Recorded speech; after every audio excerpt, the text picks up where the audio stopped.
ISKCON নিয়ে হচ্ছে আমার যতটুকু মনে হয় ইসকন 1966 সালে প্রতিষ্ঠিত হয়েছিল ইউনাইটেড স্টেটে। তো যেহেতু এটা ইউনাইটেড স্টেটে প্রতিষ্ঠিত হয়েছিল তার মানে এটা হচ্ছে একটা আন্তর্জাতিক সংগঠন। তো বেসিক্যালি যদি কমন সেন্সলি বলি, একটা আন্তর্জাতিক সংগঠন প্রতিষ্ঠিত হয়েছে 1966 সালে, আর আমার দেশে তাহলে সেটা কবে আসছে, এটা একটা প্রশ্ন। তো আমার দেশে আসছে দেখা গেছে 1970-এর দশকে, যখন আমরা পূর্ব পাকিস্তান ছিলাম। তো আমাদের দেশ স্বাধীন হয়েছে হচ্ছে 1971 সালে। তার মানে এখানে একটা কমন কোশ্চেন চলেই আসে যে আমাদের দেশে আসছে হচ্ছে 1970 সালে, আর আমাদের দেশ স্বাধীন হয়েছে 1971 সালে। তার মানে বোঝা যাচ্ছে ইসকন আমাদের দেশের কোনো যে মন্ত্রণালয় গুলো আছে এগুলো কোনোটার আন্ডারে এখন পর্যন্ত রেজিস্টার্ড হয় নাই। এবং ইসকন নিয়ে যে এত কথা উঠার পরেও গত 2 দিন আগে ইনকালাব মঞ্চ হচ্ছে একটা সংবাদ সম্মেলন করছে, এবং তারাও ইসকনের বিষয়ে যে ডিটেলস এটা সরকারকে ক্লিয়ারিফাই দেওয়ার জন্য বলছে। তো সরকার এখনো ক্লিয়ারিফাই দেয় নাই। তো আমার যতটুকু মনে হয়, যেহেতু আমাদের দেশ স্বাধীন হয়েছে 1971 সালে আর ইসকন আমাদের দেশে আসছে 1970 সালে, তার মানে আমার মনে হয় আমাদের দেশে কোনো মন্ত্রণালয়ের আন্ডারে এখন পর্যন্ত ইসকন রেজিস্টার্ড হয় নাই। সুতরাং রেজিস্টার যেহেতু হয় নাই, এখন যদি সরকার এটাকে রেজিস্টার ভুক্ত করতে যায় তাহলে এখানে একটা বিশাল কোশ্চেন চলে আসবে হঠাৎ করে, যে এতদিন তাহলে ইসকন তাহলে সংগঠন হিসেবে কার্যক্রম কিভাবে পরিচালিত করছে আমাদের দেশে উইদাউট রেজিস্টারে। তো এটা একটা বিশাল কোশ্চেন। তো সরকার এটা নিয়ে মনে হয় একটু কনফিউশনে আছে এবং আরেকটু তাদের নিজেদের মধ্যে আলোচনা করতেছে। এখন তারা ভেবে দেখবে আসলে কি উত্তর দেওয়া যায়, কিন্তু তারা এই বিষয় নিয়ে আমার মনে হয় না একদমই তাড়াহুড়া করবে। এরপরে আরেকটা কথা যদি আমি বলি, যে ইসকন হচ্ছে ধরেন আমাদের দেশে 70 সালে আসছে, আমাদের দেশে যদি এখন পর্যন্ত ধরেন রেজিস্টার না হয়ে থাকে তাহলে হচ্ছে তাদের যে ফান্ড গুলো আসতেছে তার মানে এগুলো তো একটা অনৈতিক কর্মকাণ্ডে ব্যবহৃত হতে পারে। তার মানে এগুলোর কোনো ডিটেলস কোনো মন্ত্রণালয়ের আন্ডারে নাই, কোথা থেকে ফান্ড আসতেছে এবং এই ফান্ড গুলো হচ্ছে কিসের কাজে খরচ হচ্ছে, এবং ইসকন যে আসলে কি মানে কি সংগঠন, মানে তাদের কাজটা কি, তারা কি এনজিও বেসিক নাকি তারা কি রিলিজিয়ান বেসিক নাকি তারা হচ্ছে ধরেন না কোনো পলিটিক্যাল বেসিক, এটাও তো তাদেরকে একটা ক্লিয়ারিফাই দিতে হবে। এখন যদি তারা পলিটিক্যাল বেসিক হয় তাহলে হচ্ছে আমাদের যে নির্বাচন কমিশন তাদের কাছে একটা মনে করেন ক্লিয়ারিফিকেশন, তাদের কাছে একটা একদম ক্লিয়ার ডিটেলস থাকতে হবে যে তাদের কত আয় বাৎসরিক এবং তাদের বাৎসরিক খরচ কত এবং তারা আসলে কি কার্যক্রম পরিচালনা করে এবং তাদের ইন ফিউচার হচ্ছে ডেস্টিনেশনটা কোথায়। প্রতিটি সংগঠনের হচ্ছে একটা ডেস্টিনেশন থাকে। এখন একটা যখন তারা এই বিষয়গুলো ক্লিয়ার করতে যাবে তখন একজন জেনারেল লোক যারা তারাও কিন্তু কোশ্চেন উঠাবে যে আসলে আপনাদের ফিউচার ডেস্টিনেশনটা কি বা ফিউচার টার্গেটটা কি। তো আমার মনে হয় এই মুহূর্তে সরকার ইসকনের বিষয় নিয়ে একটু বেশি কনফিউশনের মধ্যে পড়ে গেছে, এটা একদম বুঝাই যাচ্ছে। কেননা ইনকালাব মঞ্চ যখন হচ্ছে একটা সংবাদ সম্মেলন করলো এবং ইসকনের ব্যাপারে একদম ডিটেলস চাইলো, তখন সরকার এখানে দ্বিধান্বিতে পড়ে গেছে আসলে কি বলবে। কারণ সরকার নিজেও জানে যেহেতু 1970 সালে আমাদের দেশে আসছে, তখন পূর্ব পাকিস্তান, আমাদের দেশ স্বাধীন হয়েছে 1971 সালে, তার মানে এরা রেজিস্টার ভুক্ত হয় নাই। আর এখন যদি সরকার তাড়াহুড়া করে তাদেরকে রেজিস্টার ভুক্ত করতে যায় তখন মানুষ প্রশ্ন করবে এতদিন তাহলে উইদাউট রেজিস্টারে কিভাবে চলছে, এটা একটা বড় বিষয়। এরপরে যদি রেজিস্টার হয়েও থাকে তাহলে এখন কোন মন্ত্রণালয়ের আন্ডারে রেজিস্টার্ড হয়েছে, এটা একটা বড় প্রশ্ন। যেহেতু তারা ইন্টারন্যাশনাল সংগঠন সুতরাং তাদেরকে তো একটা মন্ত্রণালয়ের আন্ডারে রেজিস্ট্রেশন থাকতে হবে। যদি একদম সিম্পলি বলি, সাধারণ মানুষ যেভাবে বুঝে, ধরেন আমি সৌদি আরব যাবো, আমার একটা ভিসা থাকতে হবে এবং সৌদি আরব গিয়ে আমি যদি একটা ব্যবসা করতে চাই তাহলে ওই দেশ থেকে আমাকে একটা লাইসেন্স নিতে হবে। চাই ওই ব্যবসা একটা বাদাম বিক্রিরও হোক, সমস্যা নাই, কিন্তু লাইসেন্স মাস্ট এবং licence should be under the ministry. তো এটা একটা বড় বিষয়। তো এখন সরকার এটা নিয়ে একদম কনফিউশনে আছে। আমার মনে হয় এই যে আজকে যে প্রোগ্রামটা আপনারা দেখেছেন কাওমি মাদ্রাসা, বর্তমানে ঢাকা শহরে অনেক জ্যাম, অনেক ট্রাফিক, এবং এরকম একটা সময়ে ঢাকা ডিএমপি মানে ট্রাফিক বিভাগ যেটা, ঠিক আছে, ট্রাফিক মন্ত্রণালয়, তারা কিন্তু এরকম একটা তারা দেখতেছে ঢাকা শহরের ট্রাফিকের পরিস্থিতি খুবই খারাপ।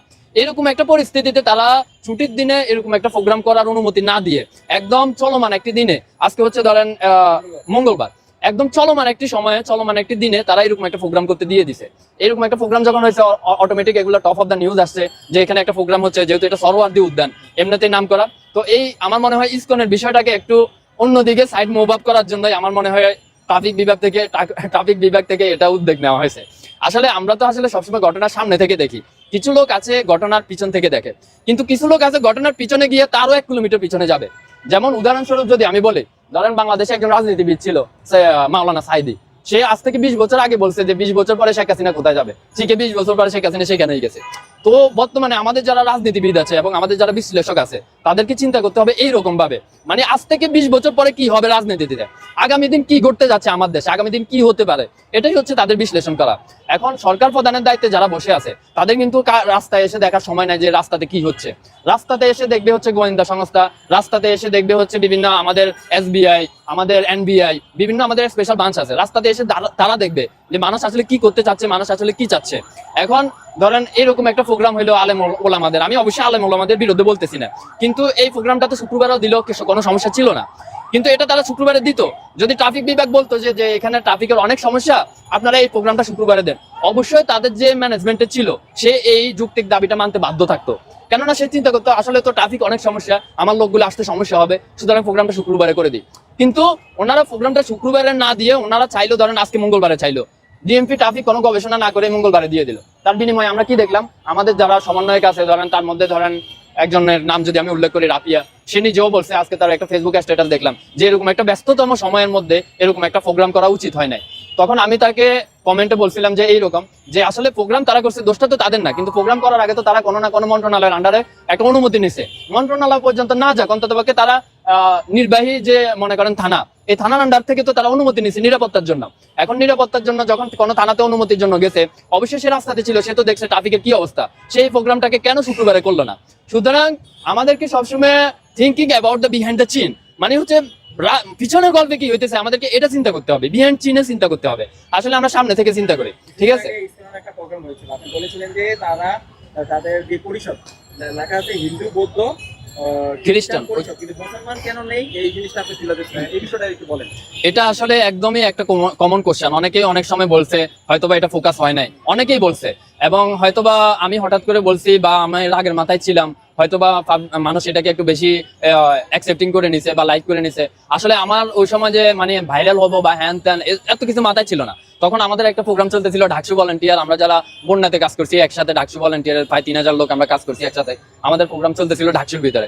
আমি কি কারণে যেন বের হয়েছিলাম, বের হয়ে দেখতেছি যে এখানে ইসকনের প্রোগ্রাম। তখন আগে আমি এখানে দাঁড়াই কিন্তু ওনার কথাগুলো শুনতেছিলাম, কেননা যুক্তিক কথাও তো থাকতে পারে। আমি একটা বিষয় সবসময় ফলো আপ করি যে কখনো যুক্তিক কথার বিরুদ্ধে যাওয়া যাবে না, চাই আপনি যত শক্তিশালী হন। দেখেন শেখ হাসিনা চাইতে শক্তিশালী এই দেশে কেউ ছিল না, কিন্তু সে আজকে এই দেশে নাই কেন?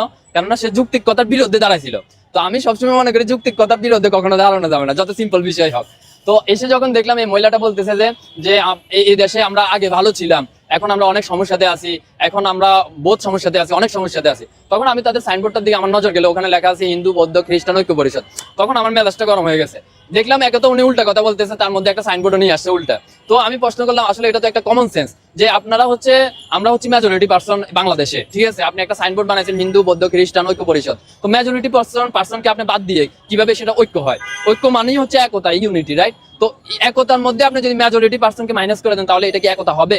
হবে না। এটা একটা কমন কোশ্চেন। এই যে কমন কোশ্চেন গুলা, ঠিক আছে, এই কমন কোশ্চেন গুলা এগুলো কিন্তু যৌক্তিক কোশ্চেন। তো প্রতিটি যৌক্তিক কোশ্চেন আসলে সরকারকেই তুলতে হবে। এখন প্রতিটি যৌক্তিক কোশ্চেনকে যদি যৌক্তিক কোশ্চেন বলার জন্য যদি পাবলিক এভাবে রাস্তায় এসে বলে, এটা কিন্তু সরকারকে একটা ভালো প্রতিক্রিয়া যে দেয় না, যে সরকার আছে কেন তাইলে, ডিজিএফআই আছে কেন তাইলে, গোয়েন্দা সংস্থা আছে কেন? ধরেন আমি আপনাকে প্রশ্ন করি, এই যে কোশ্চেনটা আমি তুলছি, এই কোশ্চেনটা তোলার কথা হচ্ছে আমাদের আইন মন্ত্রণালয়, রাইট? আমাদের মিনিস্ট্রি অফ ল তোলার কথা। কেননা তারা যে একটা সাইনবোর্ড বানাইছে, এই সাইনবোর্ডটা তো একটা সংগঠনের, একটা সংগঠন তো should be registered by a ministry, right? তো একটা মিনিস্ট্রির আন্ডারে যখন একটা সংগঠন রেজিস্টার্ডের জন্য যাবে, তখন তো সে দেখবে সাইনবোর্ডটা আসলে কি নামে হচ্ছে। এখন আপনি লিখে দিলেন আমি রামকে হত্যা করতে চাই, এরকম একটা সাইনবোর্ড নিয়ে আপনি কি মিনিস্ট্রি থেকে লাইসেন্স নিতে পারবেন? পারবেন না, কেননা এটা যুক্তিসঙ্গত নয়। তো এরকম একটা অযৌক্তিক একটা সাইনবোর্ড আপনি বানালেন হিন্দু, বৌদ্ধ, খ্রিস্টান ঐক্য পরিষদ, যখন এই সাইনবোর্ডটা নিয়ে আপনি কোনো মন্ত্রণালয় থেকে রেজিস্ট্রেশনের জন্য যাবেন, তখন ওই মন্ত্রণালয় তো should B thinking about that, right? তো কেন থিঙ্কিং করে নাই? আচ্ছা থিঙ্কিং করে না ধরলাম, বাই মিস্টেক, বাই মিসলিডিং, মন্ত্রণালয়ের একটা ভুল হইতেই পারে। মন্ত্রণালয় যখন পার হয়ে গেল, তাহলে এখানে তো আরো সংস্থা রয়েছে আইন মন্ত্রণালয়, তখন আইন মন্ত্রণালয় কেন বিষয়টা চিন্তা করলো না, কেন প্রশ্ন উঠালো না?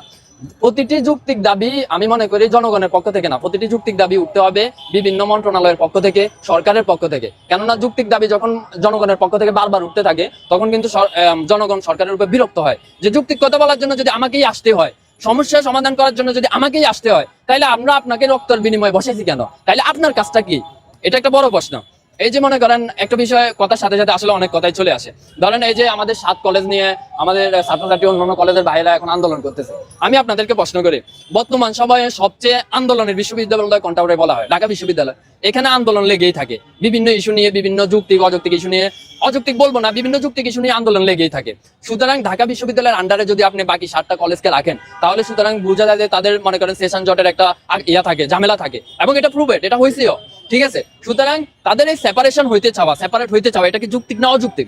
অবশ্যই যৌক্তিক। সুতরাং এটা একটা যৌক্তিক কোশ্চেন। সুতরাং এই যৌক্তিক কোশ্চেনের বিরুদ্ধে আমি দাঁড়াই, চাই সরকার দাঁড়াক, এটা তো হচ্ছে এগেনস্ট যৌক্তিক কোশ্চেনের বিরুদ্ধে। তো যৌক্তিক কোশ্চেনের বিরুদ্ধে যখন শেখ হাসিনা দাঁড়াইলো এত ক্ষমতাবান, সে টিকতে পারলো না, আর আপনি হচ্ছেন ইন্টিরিয়ম গভর্নমেন্ট, আপনি কিভাবে টিকবেন? এটা তো সম্ভবই না। এবং যৌক্তিক কোশ্চেনের বিরুদ্ধে এই যে আমাদের ঢাকা বিশ্ববিদ্যালয়ের কয়েকজন, আমি আমাদের সমন্বয়কদেরকেও দেখছি, তারাও বলেছে যে না, ঢাকা বিশ্ববিদ্যালয়ের আন্ডারে থাক। হয়তো তাদের মেধা আমার থেকে বেশি হতে পারে, তারা কি চিন্তা ভাবনা নিয়ে বলেছে আমি ঠিক জানি না। তবে আমার মেধা যতটুকু মনে হয় যে ঢাকা বিশ্ববিদ্যালয় একটা বিজিবি ইউনিভার্সিটি, এখানে বিভিন্ন ইস্যু নিয়ে কথা হয়, আলোচনা হয়। সুতরাং এই ঢাকা বিশ্ববিদ্যালয়ের আন্ডারে যদি ওই 7 কলেজ থাকতে যায়, এটা একটা মানে হিউজ সমস্যার কারণ। আমার মনে হয় তাদের যে সেপারেট চাওয়াটা, এটা কিন্তু যৌক্তিক। আমি আসলে এখানে ওই বিষয়টা তুলতে চাচ্ছি না, আমি শুধু এটাই বলতে চাচ্ছি, in the Bangladesh, in the total Bangladesh, এখানে যতগুলো যৌক্তিক প্রশ্ন আছে, যৌক্তিক প্রশ্নের বিপরীতে কখনো যাওয়া যাবে না। এই যে ইসকনের যে সাইনবোর্ডটা, এটা কিন্তু যৌক্তিক একটা প্রশ্ন। এই যে আমি পাবলিক হিসাবে, একজন সাধারণ মানুষ হিসাবে এই প্রশ্নটা উঠেছি, এটা কিন্তু আমাদের মিনিস্ট্রি অফ ল, আইন মন্ত্রণালয়ে লজ্জা পাওয়া উচিত। কিন্তু সে লজ্জা নিবে না। কেন নিবে না? কেননা সে তো আসছে নতুন। এখন নতুন কেউ যখন ক্ষমতায় আসে, সেটাকে বলে যে আমরা হানিমুন পিরিয়ড। আর আমরা এই সরকারকে নিয়ে আসি একটা কঠিন বাস্তবতার মাধ্যমে। সুতরাং তার কাছে আরো বড় বড় ইস্যু আছে, তার কাছে ছোট মোটো ইস্যু নিয়ে কথা বলার সময় নেই। সুতরাং আমি এটা তার ভুল হিসেবে দেখতেছি না। তবে আমি শুধু এটাই বলতে চাচ্ছি, প্রতিটি যৌক্তিক কোশ্চেন, আর সেটা হোক সিম্পল বিষয়, সেটা হোক হার্ড বিষয়, যৌক্তিক কোশ্চেনের বিরুদ্ধে যাওয়া কোনো সরকারের জন্য সেটা শুভকর না। এটা আপনি যতই ভালো হন, আপনার নিজের পায়ে নিজের কুড়ালের মারা হবে। ঠিক আছে? আপনি যদি দেখেন আমাদের যে আন্দোলনটা শুরু হয়েছিল, ওটা আন্দোলন ছিল, এটা কি যৌক্তিক ছিল না? অবশ্যই যৌক্তিক ছিল। তারা চাকরির জন্যই তো আসছিল, যৌক্তিক ছিল। আপনি যখন যৌক্তিক দাবির বিরুদ্ধে গিয়ে দাঁড়াইছেন, তখন এটা ঘুরে গেল কোথায়? সরকার পতনের দিকে। তাইলে এই যে যৌক্তিক দাবির বিরুদ্ধে দাঁড়িয়ে আপনি কি করলেন? নিজের পায়ে নিজেই কুড়াল মারলেন। তাহলে এখানে দোষটা তো কারো না, দোষটা তো আপনার। সুতরাং আসলে আমি মনে করি প্রতিজন বাংলাদেশের এটা রিয়ালাইজ করা উচিত। আমার নাম এমাজউদ্দিন।